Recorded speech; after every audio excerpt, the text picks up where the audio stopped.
Over the past 5+ years, I've spent a lot of time exploring the breathtaking area of Temagami. I canoe trip in Temagami, I hike in Temagami, I kayak in Temagami, I spend hours doing research and learning about Temagami. I have given several presentations on Temagami, and I have created over 100 videos on my adventures in Temagami, which you can find on my YouTube channel. I love spending time in Temagami's remote forests, paddling my canoe through its mirror-like waters during sunrise, enjoying the crystal clear waters, and seeing an abundance of wildlife. Well, if you know me, you know I don't see a huge amount of wildlife, but I have been fortunate enough to experience some memorable moments, like seeing a lynx. So, when Ontario Parks reached out to me and asked if I would make a video for them about Temagami, highlighting their backcountry parks there, I said absolutely, without any hesitation. If you've been looking for information on the Temagami Backcountry Cluster and have some questions, hopefully this video will help you find an answer. Temagami is a large area in northern Ontario, and inside of it, there are 5 operating backcountry provincial parks called the Temagami Cluster. As this is such a huge area, there are tons of route options, and people can mix and match. It's also the most southerly fly-in backcountry destination in Ontario. In order to stay overnight in any of these provincial parks, you need to book a permit on the Ontario Parks website. The 5 operating Ontario parks in the Temagami Cluster are Lady Evelyn Smoothwater Provincial Park, Solace Provincial Park, Obabica River Provincial Park, Maccoby Grays River Provincial Park, and Sturgeon River Provincial Park. If you're looking to do a trip in Temagami, but you don't know how to book a permit, I'll show you how. Booking a permit in Temagami is fairly simple. You just need to check on the map to see if you're going to be staying in any of the Ontario parks while you're on your trip. All you have to do is go onto the Ontario Parks reservation system and click Backcountry Registration. Once you do that, you will get a drop-down menu and you pick the Temagami Cluster. From there, you can put in your access lake and how many nights you'll be staying in that particular park, and then you will get your permit. Permits can only be created on the system 2 weeks or less before your trip. Permits are not lake specific or campsite specific, but just specific to the provincial park that you'll be staying in. Although not part of the Temagami Backcountry Cluster, Finlayson Point Provincial Park is a great place to stay. It's a car campground, and you can go there and camp, spend a few days, a week, relax and unwind, or use it as a jump-off for your next backcountry adventure. In Temagami, there's something for everyone. Whether you're a beginner just heading out on your first trip, or you're an experienced canoe tripper and you're looking for a really challenging route. I love camping any time of year, and I have spent time in Temagami in all 4 seasons. In spring, you will find the forests and waterways coming to life. It's good to get out early before the bugs get too bad, but not too early, or you might have to alter your plans like I did when I showed up May long weekend and discovered my lake was still covered in ice. Things can get a little hairy during bug season in Temagami. Some people avoid the season altogether, and others like me enjoy it because there aren't very many other people out. And if you have the right protection, the bugs can't really bug you that much. If you're going to be spending a lot of time in the forest during bug season, I highly recommend getting some type of a bug screen or bug shelter. They work great and they are worth their weight in gold. It is a great reprieve to have a place to escape the buzzing during the height of bug season. All of these things will help keep the bugs at bay when you're in the Temagami backcountry. My favorite time of year to spend in Temagami is late summer and fall. There are less people, less bugs, and the scenery can be stunning. Even though the nights can be cool in the fall, if you bring the proper gear and dress accordingly, you will stay nice and warm and cozy. No matter what time of the year you head into the Temagami Backcountry, you're bound to have a great adventure. I love going to Temagami because I like doing remote, challenging trips. A lot of the Temagami Backcountry is very remote, and you should have some experience prior to going on a trip in Temagami's Backcountry if you're going into some of these areas. Now, the good news is there are a lot of easier areas to go into as well, and I'm going to talk about those next. Lady Evelyn Smoothwater Provincial Park is one of my favorite places in all of Temagami. It's stunning there, and I just love the area. There are all kinds of things to see and do there, and I'm going to share some of those with you, as well as some route options to consider. One of the easiest ways to access Lady Evelyn Smoothwater Provincial Park is going through the Gamble Lake access. A simple but beautiful route is to start at Gamble and head down the North Lady Evelyn River into the South Lady Evelyn River, and then through Jacks Lake, Duff Lake, the Florence River into Florence Lake.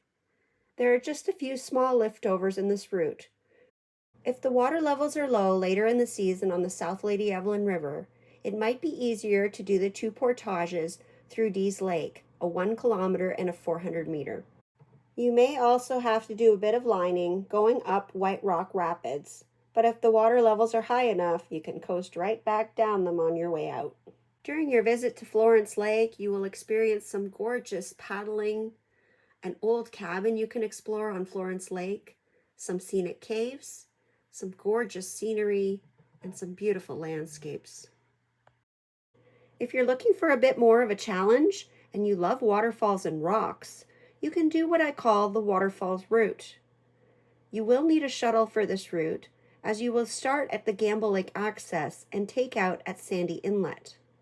You will get to experience some stunning waterfalls and rapids on this route, including Cabin Falls, Fat Man's Falls, and Bridalveil Falls. But in order to see these, you are going to have to go through some very difficult and challenging terrain. Some of the portages can be just boulder gardens, and some of them will be steep uphills and steep downhills. This is an extremely demanding route and should only be attempted if you have a lot of experience and a good amount of time. If you really love waterfalls, but you aren't able to get a shuttle or don't want to, you could do part of this route by accessing from Mowat Landing and going through Lady Evelyn Lake and then down through the North Channel and South Channel of Lady Evelyn River and back up. You will see these additional beautiful waterfalls, Frank Falls, Helen's Falls, and Center Falls, which is probably my most favorite waterfalls in Temagami. Well, I couldn't very well mention Lady Evelyn Smoothwater Provincial Park without touching on Smoothwater Lake, especially because there's a fairly easy way to enter it from the Montreal River access just above. Some people also fly into Smoothwater Lake. You can do day trips there to Sunny Water, spend time on Smoothwater Lake fishing, or enjoy some of the beautiful beaches there, or make your way south from Smoothwater Lake towards Ishmatina Ridge, the highest point in Ontario. Obabica River Provincial Park is an incredible place to visit. Here are some of my favorite moments from the area and some route options for you to consider. Obabica Lake in itself is a beautiful place to visit. There are lots of things to see and do there, and it's not very difficult to access if you have a four-wheel drive vehicle and can get through the logging road. You can take a day trip into Spirit Rock or Wikimeca Beach. You can stay on Obabica Lake and explore the beautiful sand beaches. You can check out Grandparents' Rocks. There's an old ranger cabin that you can hike up to and check out. And there are some pictographs to view, all on Obabica Lake. A very popular route in Temagami is the Obabica Loop, which you can find in Hap Wilson's book and also shown here. I completed a route that I also called the Obabica Loop, unaware of Hap's route. This route is a bit more challenging than the one previously mentioned, as there are a lot more portages, about double the amount, and lots of liftovers and beaver dams and obstructions in the creek and the river, depending on what time of the year you're there. In the first Obabica Lake loop, you will go through Obabica Lake and see many of the features previously mentioned. You will also go through almost the whole of Lake Temagami, which has beautiful rock cliffs alongside of it, Devil's Mountain. You might be lucky enough to stay on a beautiful sandy campsite on Sandy Inlet. Go through Napoleon Mountain, through Sharp Rock Inlet, and into Diamond Lake, where you might be able to see some pictographs. Then you'll head from Diamond into Obabica Lake, where you may be lucky enough to stay on this historical beach campsite. After that, you'll head through Obabica Creek and back into Obabica Lake, where you'll take out at the access. Just a note that you can also access this route from 2 different access points on Lake Temagami. If you're looking for a more challenging route, try the Obabica Lake loop shown here. You do go through Obabica Lake as before and Obabica Creek into Obabica Lake. But from there, you have to overcome a series of difficult portages and possibly low water levels in the Naismith Creek and the Obabica River. When I went through, the water levels were low, and I had a ridiculously difficult time getting through both the Naismith Creek and the Obabica River, with lots and lots of beaver dams, liftovers, and obstructions in my way. I absolutely loved this route. Solace Provincial Park is a remote area of Temagami that can be challenging. I did a route there through some of the park, and I'm going to share it with you, along with some of my favorite moments from that trip. Here is a route I did through the Solace Provincial Park. I accessed at the Sturgeon River, which is actually part of the Sturgeon River Provincial Park.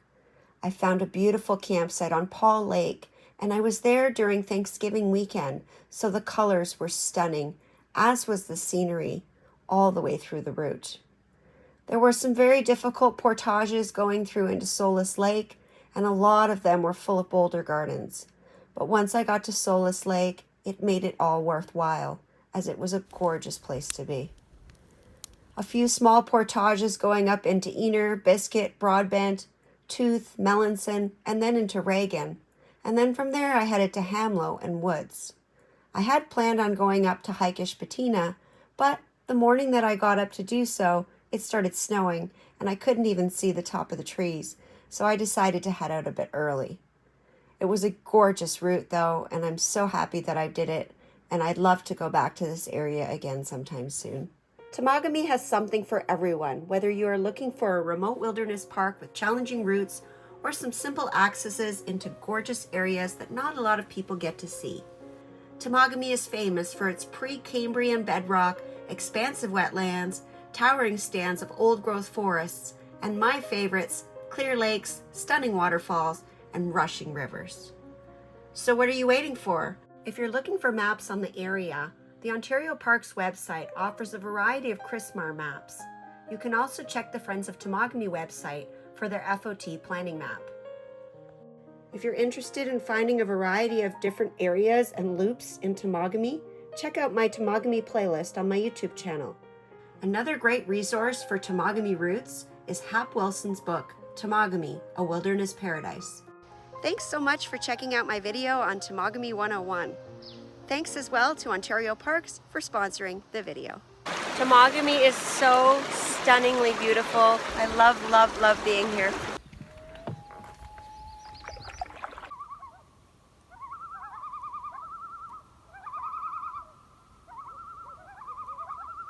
Thanks so much for watching. If you like what you saw, please click the subscribe button. Also click the bell for notifications. If you'd like to get more information on the stuff I use on my trips, please check out my website at CamperChristina.com. Thanks. Bye.